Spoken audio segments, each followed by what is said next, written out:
Hi everyone, welcome back to my channel. Today I'm going to talk to you about Leni's birth story. So I've already done a video about Billie's and I will link that in the description below. But I thought I'd share about Leni's. It was very different to Billie's, but still a pretty amazing experience for me to have.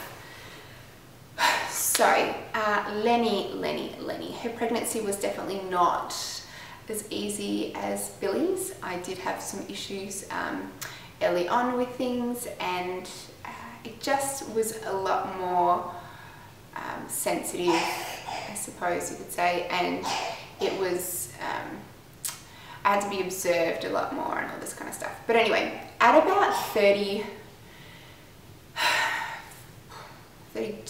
weeks, 33 weeks, I was going, and she just wasn't as big as she should have been. Like, my obstetrician has an ultrasound machine in the room, so he could check at every appointment, and I think it's generally around that sort of time anyway where they do the measurements, just sort of guesstimate how big they're going to be when they're born. So Leni just wasn't as big as she should have been, and my obstetrician just wanted to keep an eye on it, sort of thing. And also they do like the tape measure of your actual belly, and it was just a bit smaller. So she was probably 33 weeks pregnant and measuring about 30 weeks. Anyway, so I'd go back every week and she just wasn't growing. She kind of stopped by then. At about 36 weeks, at about 36 weeks, she wasn't really moving anymore either. So it's quite common to miss movements, especially when you've got other children. Your first pregnancy, it's like every single move you feel, and it just kind of envelops your world, I suppose you could say. Whereas when you've already got other children and you're running around, you quite often miss those movements. So I was having to really make sure I'd lie down every single night, although I did this through the whole pregnancy. Every night I would lie down in bed and put my hands on my stomach for at least half an hour, just waiting to feel those movements, just because I really wanted to feel them and to enjoy them, you know, after Billie was in bed. Just have that sort of one-on-one time with my baby in my belly. Which sounds ridiculous, but anyway, so she wasn't really moving so much anymore. I was then having to be, it was sort of that, from that sort of 33 week mark, I was having to go in every day and get monitored, because I was having Braxton Hicks, and when I'd have them, her heart rate was going down quite low and all that kind of stuff. Anyway, so it just got to the point where I'd gone to have a meeting with him, and he said, listen, if things sort of progress like this, we're just going to induce you on the Wednesday. And I think it was Monday at this point. He's like, we're just going to induce you. If you don't feel any movement though, I'm going to do it earlier. So it was kind of just, Wednesday would be the final cut-off point, because she wasn't growing anymore. You know, we were trying to push it out as far as we could, but we couldn't push it out any further. So it was very much like, yep, Wednesday's that's the furthest I'm going to let you go. So, I would have been about 36 and a half weeks on the Wednesday. But he did a stretch and sweep and stuff like that on the Monday. I had been in there on the monitor because I was having sort of contractions and stuff like that. And my husband was also in this appointment with me. I had been telling him, I'd been saying, okay, the baby's coming, like soon. Like we're not going to 40 weeks. We're not waiting for it to happen naturally. You know, if it doesn't happen in the next few days, like in the next couple of weeks, he's going to induce me. This was like a bit earlier on. And he was like, yeah. I'm like, yeah, so you need to sort out our car, because we had to have a double pram. We needed a car we could fit a double pram in. And he was like, yeah. It's all good. It's all good. Anyway, that appointment, I was like, no, I think you really need to come to this appointment, because Neil's going to tell us what the plan is from here. So he came, and he came with me while they monitored me, and then went into the appointment. And then Neil was like, right, Wednesday's the latest you can go, and da-da-da, and you know, hopefully she just decides to come in the next 24 hours, but otherwise Wednesday. So he did a stretch and sweep and all that kind of stuff. Matt then very quickly organised a car, so that like arrived the next day, because he finally realised, oh yeah, no, we don't have time anymore, like, she's coming. So, but because he did the stretch and sweep and all that kind of stuff, I then left the hospital, and I was driving back home, and my parents live closer to the hospital than we do. We're like an extra 15 minutes past them. But I just thought, I don't think I'm even going to get home. Like, I'm driving in the car, these are really quite strong contractions. Like, this could really, yeah, this could actually be it. Maybe that stretch and sweep was what we needed for my body to sort of kick into gear. So I went back to Mum's house with Billie, Billie would have been staying with my mum and dad anyway, so it was kind of like, yeah, we'll just stay here. And I was just there, and Mum and I like monitoring, like we're timing contractions and stuff like that. And then I remember my sister walked in after work. She always pops into Mum and Dad's house, and she just walked in, and Mum goes, think Emma's in labour. I think that we're in labour. And then I just burst into tears. I was just like, I don't know, just suddenly I was like, holy crap. And I already had quite bad anxiety at this point. Anyway, and she's like, why are you crying? I'm like, because I'm about to have a baby, like, come on. And I called Matt, and he had gone from the hospital back to work, so he wasn't with me, he was back at work, so I was at Mum's house by myself. And I was like, I really think this is happening, like it's really kicking into gear, leave work now, and I want you to go past Royale Brothers and get me a burger and some chips. He was like, what? I'm like, I'm in labour and I want a burger and chips. I want a Royale with cheese and chips from Royale Brothers. Go now and get me one. Order it on your way home, pick it up, bring it to me now. And then Mum's like, yeah, I'll have a burger. Zoe's like, yeah, I'll have a burger.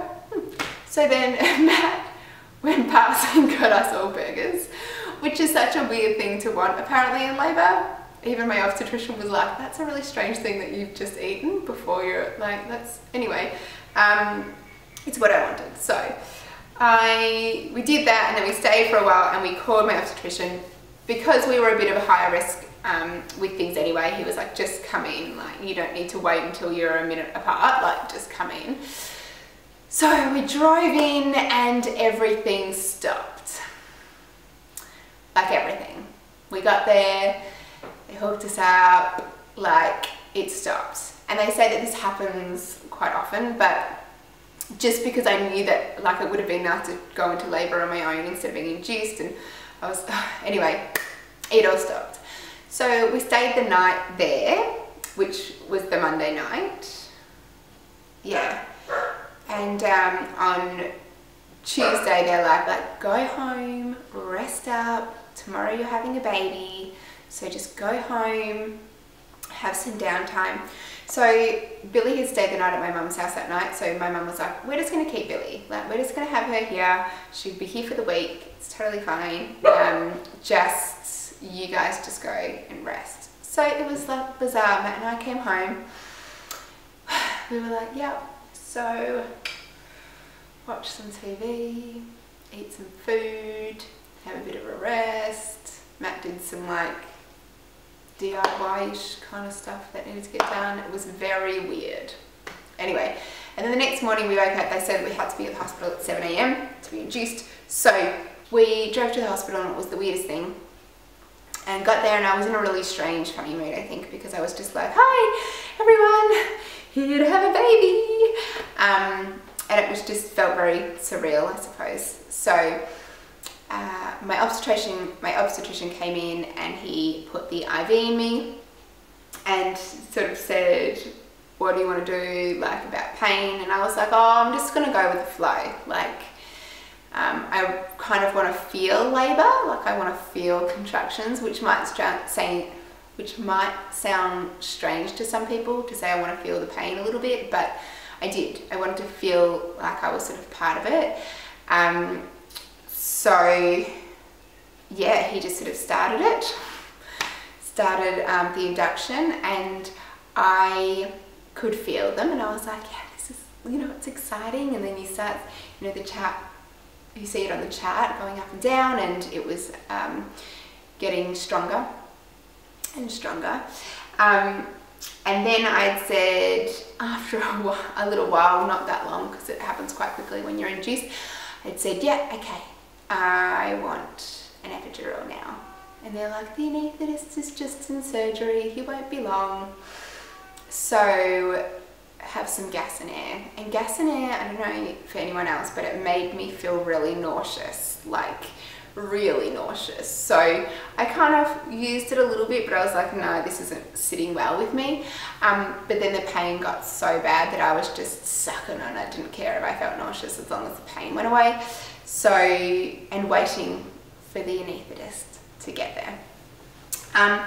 Because Leni wasn't moving as much and she was quite small, and they'd been monitoring her and her heart rate, there was a couple of times when her heart rate would just drop and stay down for a while. So then the emergency button was called. And when the emergency buttons hit, it's like 10 people are suddenly in the room. When it's just like you, it was just me and Matt and the midwife, and then suddenly there's 10 people, including my obstetrician, who's like run out of appointments with other people to like get there. And you can hear the sirens in the entire hospital, like the whole ward or whatever it is. And everyone's just there. So everyone who works is just suddenly in the room. Anyway, they had lost her heart rate completely. So they had put in a peg, which is a little tiny screw, and it sounds quite bad, but they literally screw this little pin into the baby's head, inside you. So no epidural, nothing like that. The obstetrician just sticks like his whole hand in there and screws this little thing to monitor the baby from like an actual tactile point, like actually on the baby, which gives you a much better reading.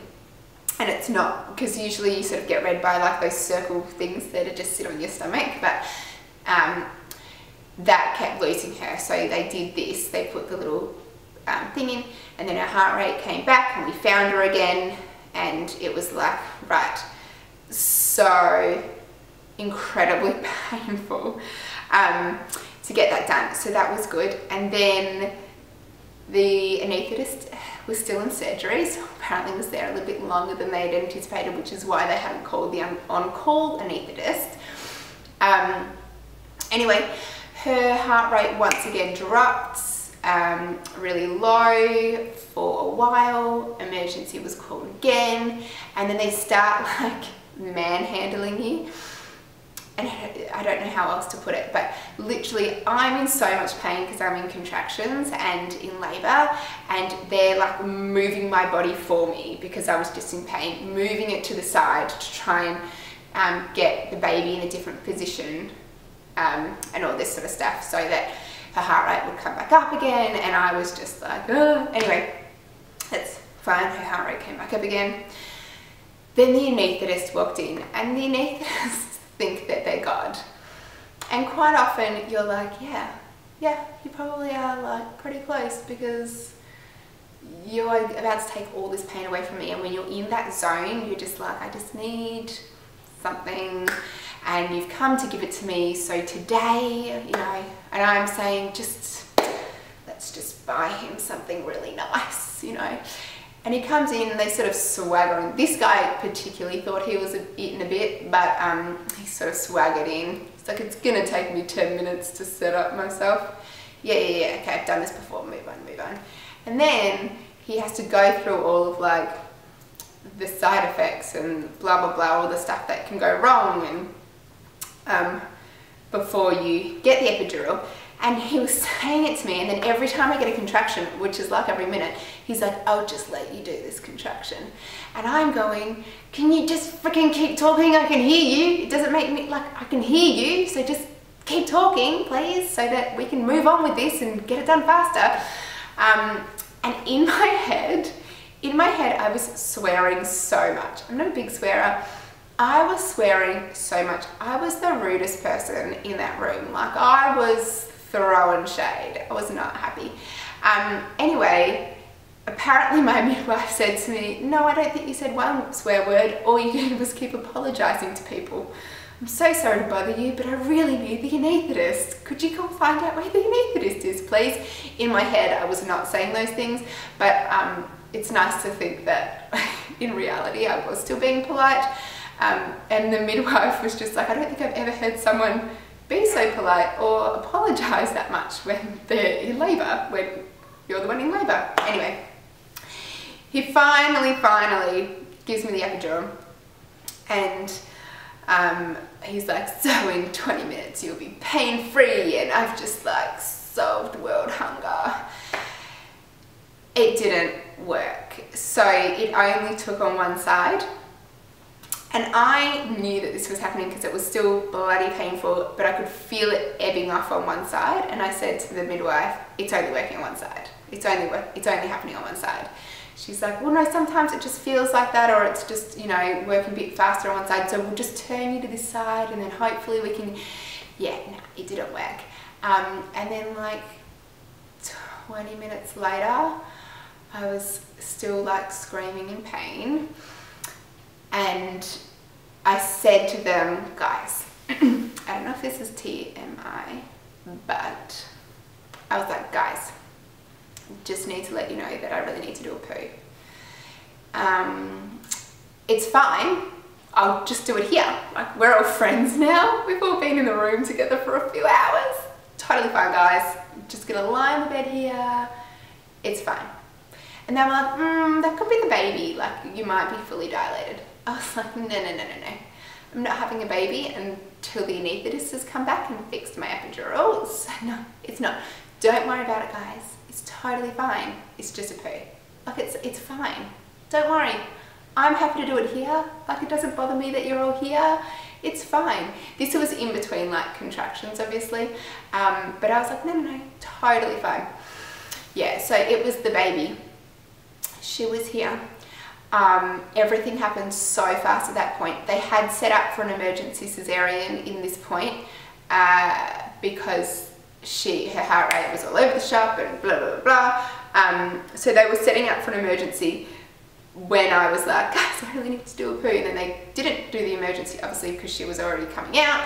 And my obstetrician wasn't even, like, another obstetrician who I didn't know, this woman who was lovely. But I was like, I don't know you. You're not Neil. I need Neil. And but you tell Neil he doesn't need to come. Don't tell him to come. I'm just doing a poo. It's not the baby, because the baby's not coming until I've had the epidural, so it's totally fine.